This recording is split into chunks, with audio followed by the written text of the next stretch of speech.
As I promised in my hands-on impressions video, here's my video going over the skill trees in the Blood of Dawnwalker so you can start planning out what type of build or focus you may be most interested in.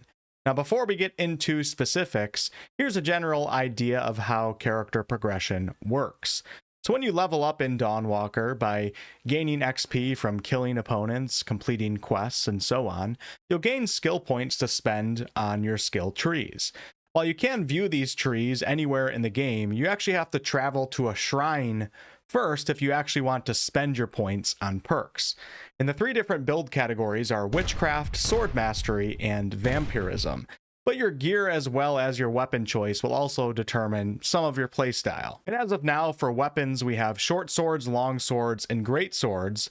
All three of those have been confirmed, and claws can also be used in Cohen's nighttime vampire form. Witchcraft is more focused on Cohen's daytime human form, not 100% focused, but mostly focused, and that's when Cohen is able to use magic in this game, also known as witchcraft abilities. Swordmastery can benefit Cohen in both his day and night forms, as it has a heavy focus on sword abilities and more soldier-like perks, and swords can be used in the daytime or nighttime.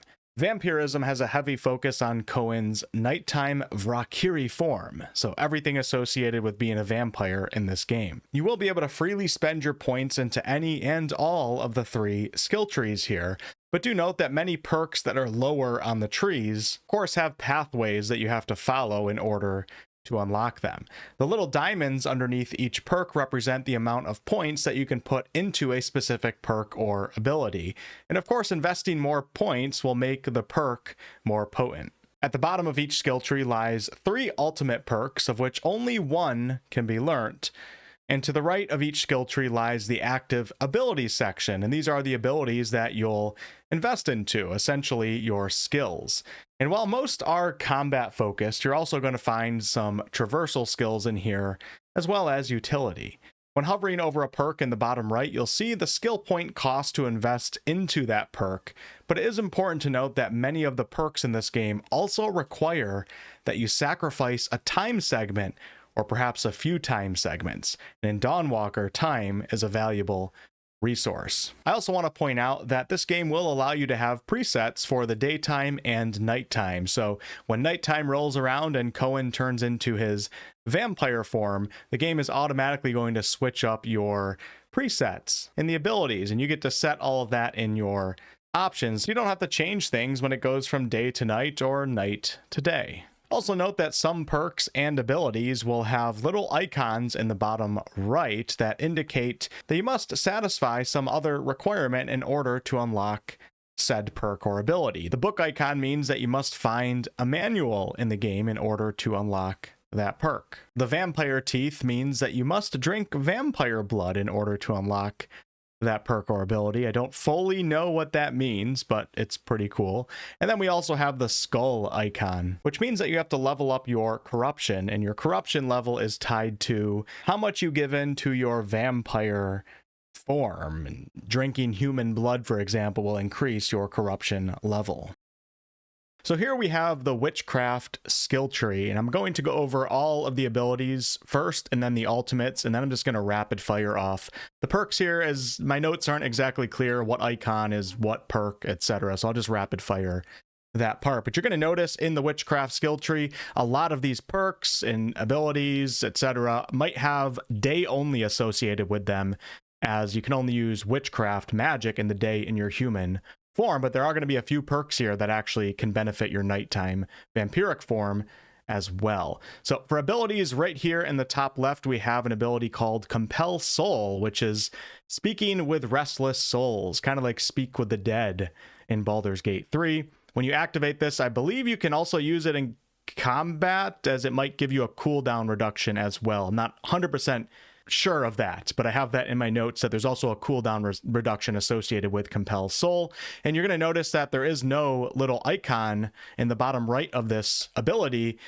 And to me, that means you can just go to the shrine and learn it as soon as you have skill points to spend at the shrine. There's no other prerequisites. Now, I did actually get to use this on a character in the game. It was a pretty cool scene, and I actually had to go find an item that the character had interacted with therefore some of their memory would come back. So there's more to it than just simply, compelling someone's soul, which was kind of cool. Now, next to this, we have Astral Communion, and I wrote down that this is a increase in damage. So I think it's just a temporary buff, an increase in damage when using your witchcraft abilities.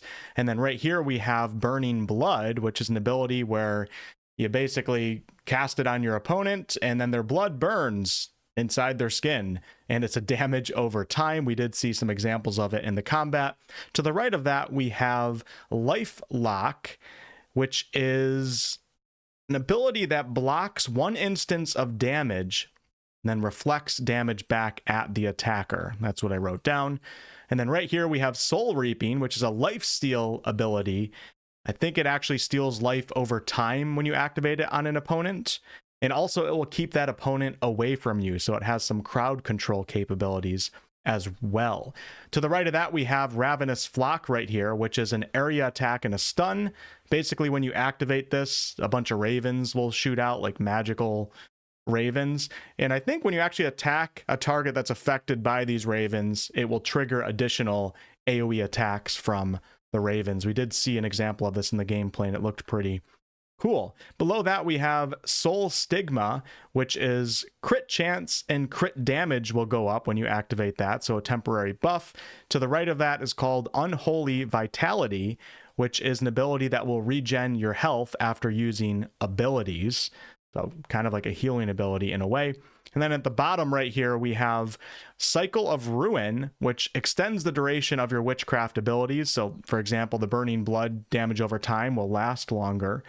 With each landed attack, block and perfect block. So anytime you land a block or a perfect block or an attack, the damage over time, for example, will continue on for a little bit longer. And then to the right of that, we have Mercurial Fervor. I think it's called that. And this is a haste ability that can be used basically just to speed up your character outside of combat. Now, a lot of these do have the book icon associated with them. And what that means is you have to find or buy a manual in order to invest into those skills or perhaps get them to a certain level of investment. As you can see, we have 4 diamonds under each skill, so you can increase the potency of those abilities.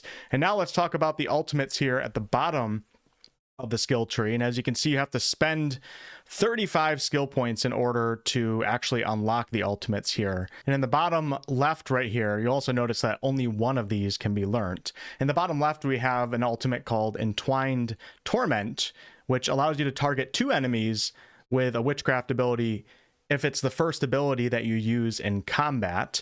The ability to the right of that is called Runic Bulwark, which gives you a temporary shield, like a magical shield, I believe, that will auto block 3 attacks.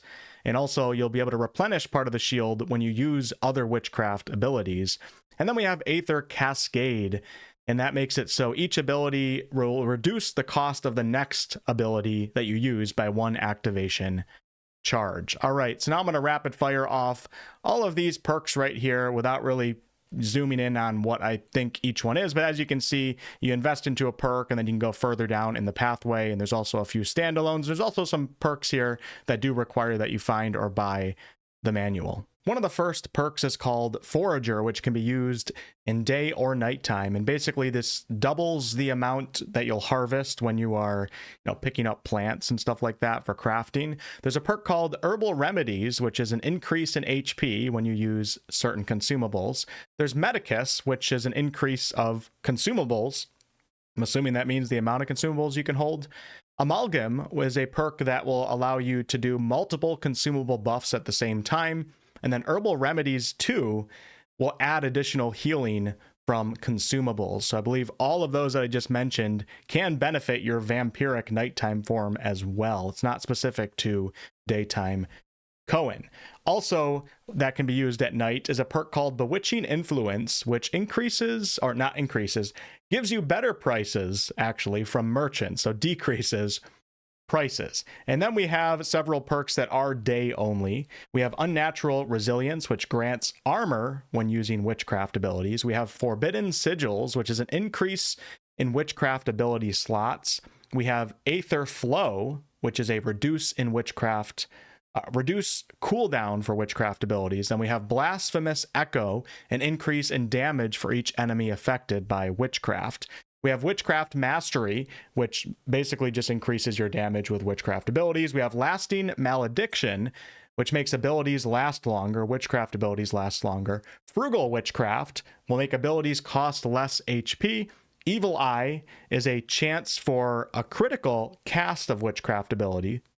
Potent Blood is a chance for abilities to not cost hit points, as a lot of the witchcraft abilities, you actually have to pull from your own character's health to use them. We have Unholy Fervor, which gives you a chance of getting refunded an activation charge after you use an ability. So some RNG behind that. Then there's also a perk that just stands on its own, kind of in the middle of the tree, that's called Font of Life, but there's no information on that. It was locked in my game. I couldn't even see the description. Moving on to the Sword Mastery skill tree, and note that you can use a sword in your vampiric form or in your daytime form. So I think all of these perks and abilities and everything can benefit, you know, a daytime focused player or a nighttime focused player. It doesn't really matter. This is mostly just soldier type perks and, of course, sword skills. So starting with the ultimates, or the abilities over here on the right, you'll notice that every single ability here does require that you find or buy a manual. It is possible that talking to certain NPCs might unlock some of these, but I'm not 100% sure. But for abilities, we have in the top left an ability called Dirty Trick, which is a stun ability and also makes your opponent vulnerable to other active abilities that you can use. So they'll be stunned and then also take more damage from your Swordmaster abilities from other ones. To the right of that, we have an ability called Broad Swing, which is an AoE attack where you just swing in a wide arc. And we did see this in some of the gameplay footage.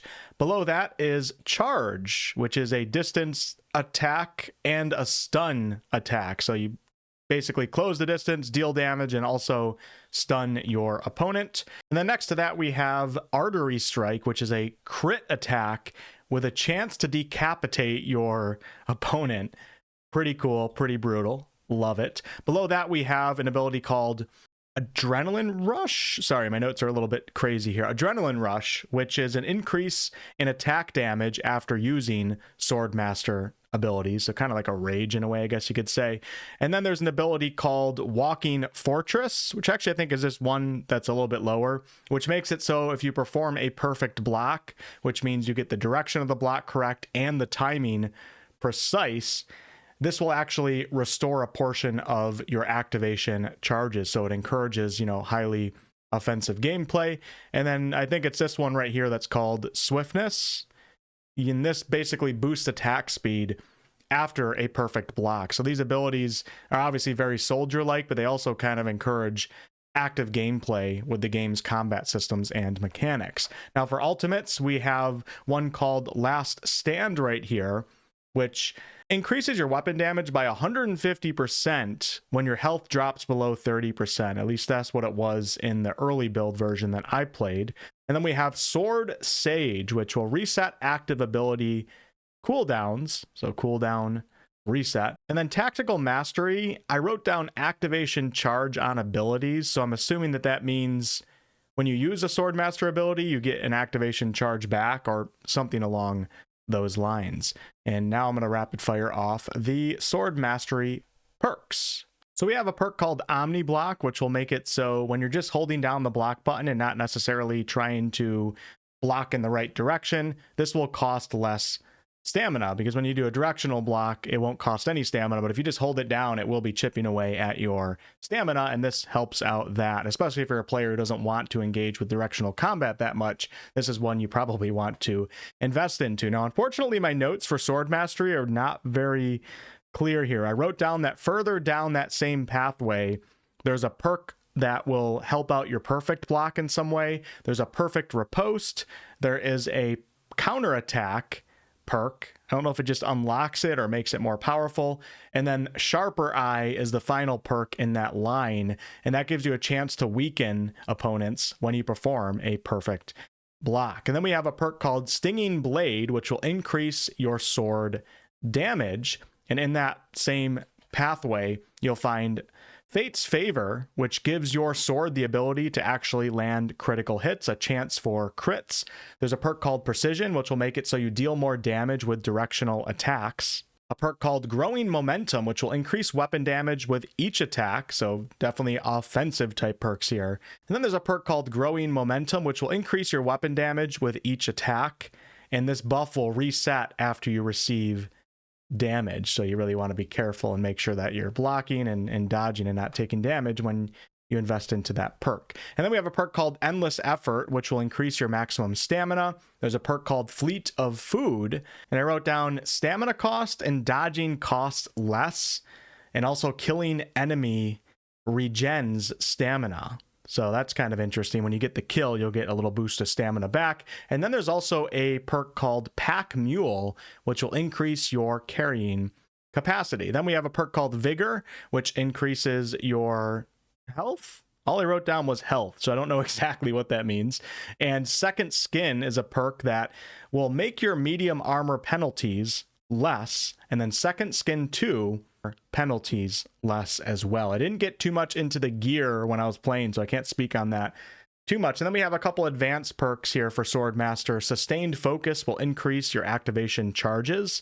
You'll start with more charges and also be able to have more charges overall. As you'll see in earlier gameplay, you might see a player only having 1 or 2 charges, but then later on gameplay you see somebody playing Cohen with 4 activation charges for abilities. We have Master Fencer, which increases your sword mastery ability slots. Renewed Focus increases activation charge restoration, so you get those charges back quicker. And Restless Blade reduces the cooldown of Swordmaster abilities.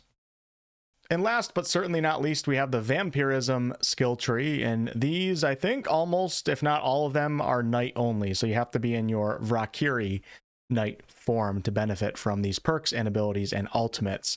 And going over here to the right under abilities, you'll actually see this for some of the perks as well. When you see the vampire teeth icon, this means in order to unlock those, you have to drink Valkyrie blood, but I don't fully understand what that entails in this game or how that mechanic works. And then the skull icon abilities and perks mean that you have to level up your corruption in order to unlock them. And corruption is basically how much you give into your vampire form.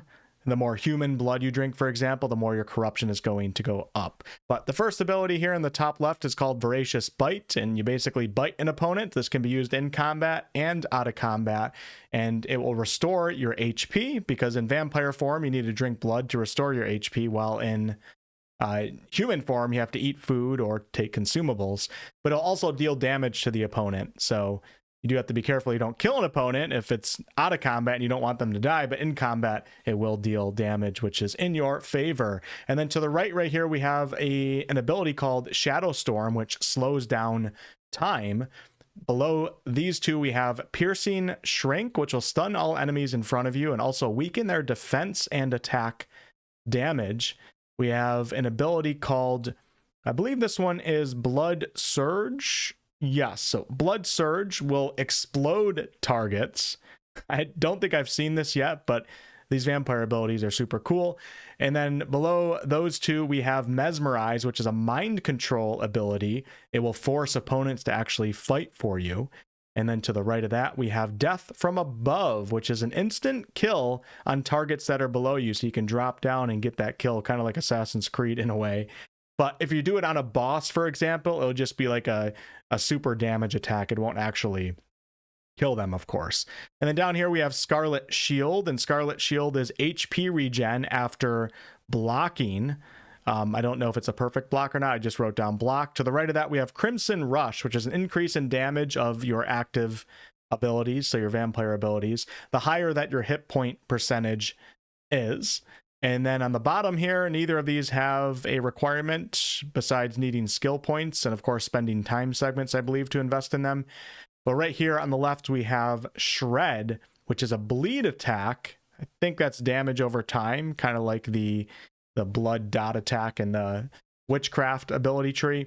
And then to the right of that, we have Shapeshift. This is where you'll be able to shapeshift into your wolf form at night, and you'll gain haste. And Witchcraft also had their own ability. I don't remember what it was called, but their own version of haste.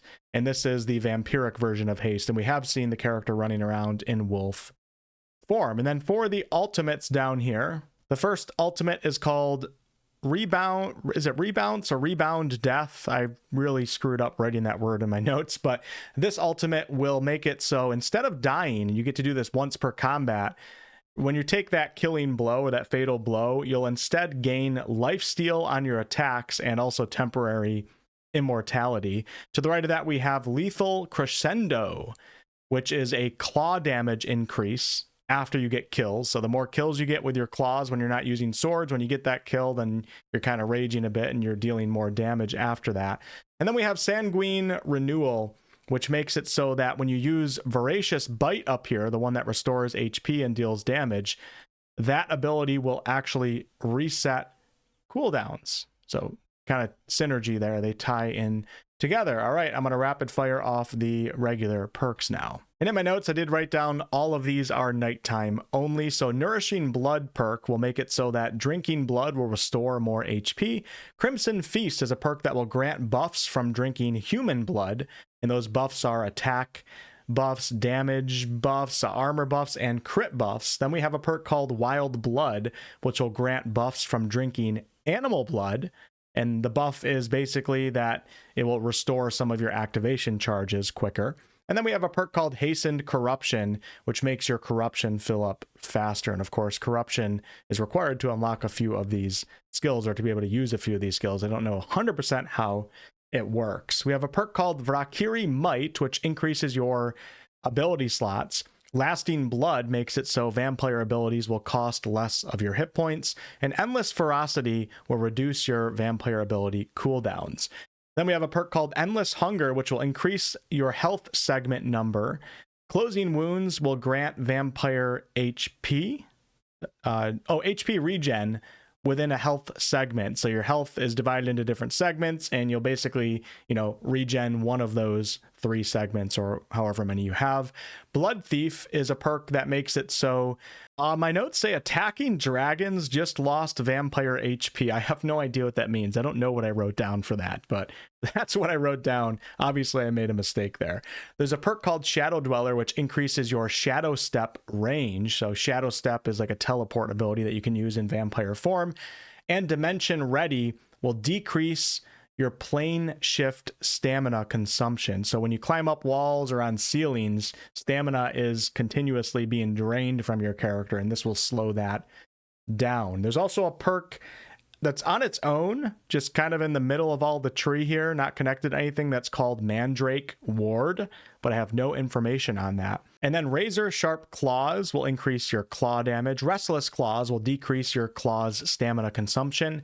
Claw Pierce will give you claw critical hits, the chance of landing those crits. Dancing Claws gives you an increase in your claw crit with each attack, so encouraging aggressive gameplay. And the Dancing Claws will reset, the buff will reset after you receive damage. So there are some perks in here that are similar to the Witchcraft perks, but they're both in their own theme here: daytime magic Cohen and nighttime vampire Cohen.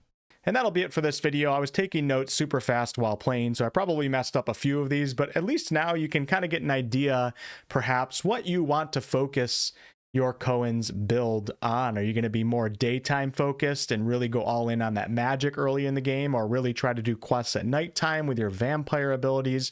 Or perhaps you just focus on sword mastery a lot early on, so you can, use a sword very well at day or nighttime. Or maybe you're going to try to do a little jack of all trades and slowly build up all of them. But thank you guys so much for watching. I did put out a 30+ minute video on my impressions of the Bloody Dawnwalker after playing for over 4.5 hours, and I'll have a link to that down below. More Dawnwalker content to come, and I apologize as I didn't do a lot of scripting with this video, as I had to get it out quick as I am heading out for a few days here soon. I had to finish this video up very quickly. All right, I'll stop talking. See ya.